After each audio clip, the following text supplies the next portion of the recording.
he engaged too far ahead of his team. It's that simple. He finds an opening, great.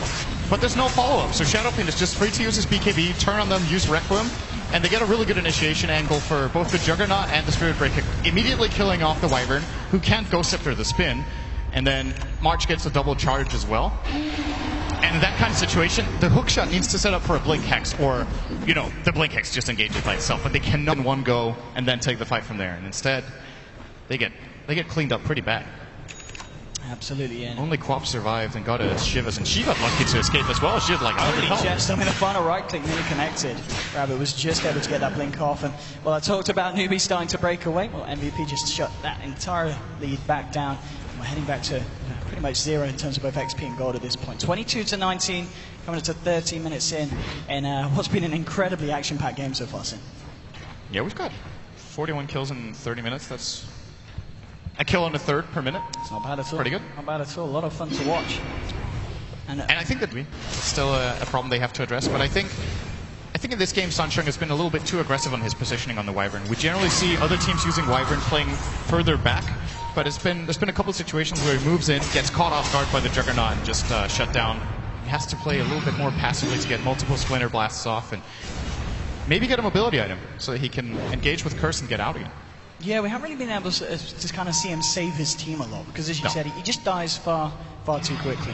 And I guess that's the thing with Sansheng. We used to see him playing supports like Earthshaker, very kind of aggressive initiating supports. And Winter Wyvern is obviously a very different play style. And this game is not been working out all the time for him. And the MVP, ready to put some pressure on this middle lane, onto the tier 2. Sansheng just throwing out the Splinter Blast, coming in with the Arctic Burn harass, but there's a charge on him, and Kuo moving up to the high ground. Can they find us with a Hex onto Kuo from Banana? Maybe they could turn this one around. SS already a half health. Moon coming in with the right click. BKB's pop on both the TA and the SF. The Winter's Curse cancelling the Requiem there. Kuo caught out for this one. Only snapshot to Sansheng though. They'll find the Wyvern. KP moving in onto Rabbit. Mars charging forward onto June with Blade Fury as well. June in a lot of trouble. Will get taken out with the raises there from Kuo. And it will be a push this up to the high ground. Yeah, this is very confident, but they know a lot of big abilities are on cooldown. There's no Winter's Curse. There's no Queen of Pain ult for a little bit. Oh, it might have overextended after all, though. Damage to the finger as well. Kuo getting low. Oh, March with the charge just in time to stop Rabbit getting the final touch in. Moon will blink forward, get the physical damage in. They'll bring down the SF. Now holding himself in place here with the Yules, trying to get himself out. Rabbit's going to be okay. There's now MVP on the retreat. Banana moving forward. Oh, the Hex here onto March. Thanks to the vision granted by the Rocket Flare. Now move with the right clicks, trying to shoot this one out. March. Febby's going to look for the TP out. Will escape. March as well tries for it. He won't be as lucky. They'll find the Spirit Breaker. And Newbie there with the successful defense. MVP got a little bit over-eager there. I think they're starting to feel like they're on top of the world because their Shadowfiend has survived multiple fights, but a big part of it has just been that newbies' engagements haven't been that good. And once you're in the enemy base and you're just standing next to their tier 3, it's very, very easy for them to jump on your Shadowfiend and shut him down like that. So you need to be a little bit more careful, and some big kills going newbies' way here. They did have to... Who did they buy back? They bought back the Clockwork as well. They bought back Line and then Clock, so not really the best of trades, but they still got a couple of core kills, and even though it doesn't show much on the graph, the fact that Shadowfiend and Spirit Breaker are on the sidelines. Now on top of that Desolate. He's got the BKB done as well. I mean, does he just go straight for an MKB here, or does he go for crit? I'm wondering if he wants to go for Butterfly. It just seems like a natural build-up against the Shadowfiend, who already showed his ultimate orb, so he's definitely not going MKB right now. And Juggernaut's bought a Basher. They haven't seen that, though, but he's probably going to assume that they're not going to go for MKBs as their next items of choice. He's picked up a Demon Edge, so. I think it's a Daedalus. He's just going to hit super hard. Unless, well, MKB against the Solar Crest could also be the choice. Because if he misses the Meld Strike, that is a big problem. That is a lot of damage lost from not applying that. The question is, at this point, do MVP, I mean, Kuo, as you said, picking up the Ultimate Orb, looking for his next big item. Can they afford to still look for fights here? I mean, do Newbie need to go aggressive, or can both teams afford to just sit back and farm up? I think it's all about Roshan right now. Controlling the area, whatever way you do it, if it's by fighting or by pushing out lanes and farming, whatever works, just don't give away Roche right now for either team. It's absolutely crucial. And MVP, there. They want to go for it. Oh, Roche is up, let's go.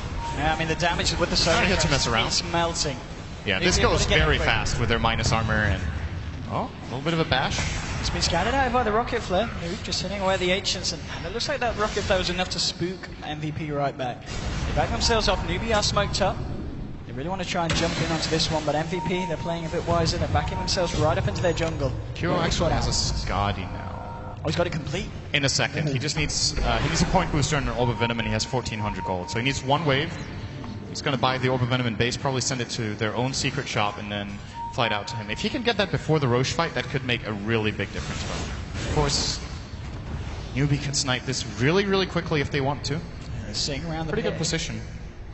Of course, TA traps are excellent for these mid-game stalemates, giving a little bit more information. Even if they get countered, you know there's at least one hero in the neighborhood. And the Rocket Flare coming out from June, they're revealing a couple of the heroes on the high ground. They move away from the Roche pit for the time, but they're going to go back towards it. They know that this really is the point of contention here. That could swing the game both ways at this point. And it seems like it's been QO's approach in the games of Shadow Fiend we've seen to go for this build. Like, very, very tanky build. Not the highest of damage. He wants to go straight in, charging onto Banana. March's going to kick off, looking for the Nether Strike. Winter's Curse now thrown down onto March. Move coming in with a finger as well. March is just a little bit too tanky. June hook shining across. Sonic Wave blasts down March on the Spirit Break with the Omni Slash coming through. Nuts will be able to find the kill onto the Clockwork. And KP moving forward with the Blade Fury. That fine move is a killing spree now for the Juggernaut. They look for Sanchez as well. The Skadi from QO is just doing too much damage. Double kill here for the Shadow Fiend. And MVP clean up, and off the back of that, easy looks to take an easy Roshan. Yeah, they could even consider Raxing mid. It's being pinged out. I'm not sure if they want to go for it after Roche. This Roche should take them a good like 5 or 10 seconds with all the minus armor they have. They're going to give it to QO by the looks of it. And honestly, I think this might be a lane of Rax. There's 50 seconds on TA. There is no way in hell Newbie win a team fight without their TA, without Winter's Curse, and without Finger. It's just not going to happen. They have Healing Ward and 2 lives in the Shadow Fiend. He can just go in front and he won't die. So the question is, do MVP have the confidence, and do they believe that the TA does not have buyback? If they saw the MKB, they would know. Well, QO is hanging very, very close to this tower. Looks like they want to try and go for it. Maybe, as you said, they squatted it out. They realized there's no TA for sure for 25. Oh, that was an aggressive blink. Rabbit needs to be careful. Trying to fight this, but he ends up just having to walk himself away. The restoration for Nuts doing too much in terms of healing. Splinter Blast coming out to a few of them. KP will duke it out here with a Blade Fury. Death Ward back up in 6 seconds. Good hold. Only losing the tower here for Newbie is very, very good.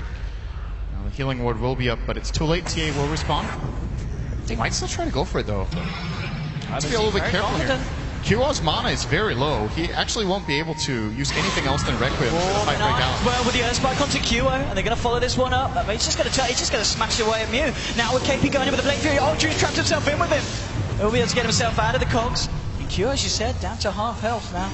No mana. Maybe this will be the time that MVP keep themselves backed up. Or do they go back in? Healing themselves up here. Now March is charging away. Looks like that's it for the time being. And Ping's coming out into the bottom lane. Looks like they're going to be content with just trying to take a tier 2. I think Newbie want to defend this. They're coming out of the base. Coming out towards this tier 2. Rabbit on the front lines. They're going to be linked back. The track's already being thrown out here by Febby. It's going to be very hard for Newbie to fight into this one and catch MVP off guard. And with the right click of QO, they'll be able to find themselves another tier 2 here, the side of MVP. And nothing that Newbie can do against it. They have taken a massive lead over the last 5 minutes. This game has been very, very close, and all of a sudden, we're in the 5 digits lead for MVP. They've taken all tier 2s, they've taken the tier 3 in the mid lane. They still have the Aegis, and their Shadow Fiend could buy a new core item very soon, as well as their Juggernaut almost having Abyssal if that is his item of choice. This is pretty scary for the defending champions. I was going to say, this is the team from the wildcard, MVP Phoenix, really giving the defending champions a run for their money. And if anything, MVP definitely in the better position at this point.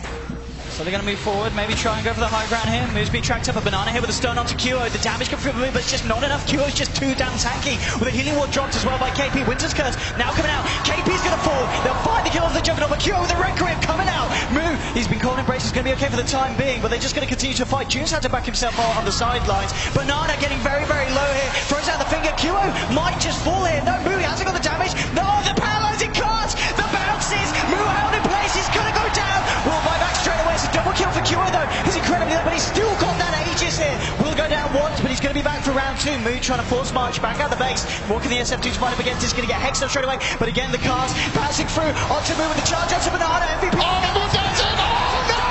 On the TA.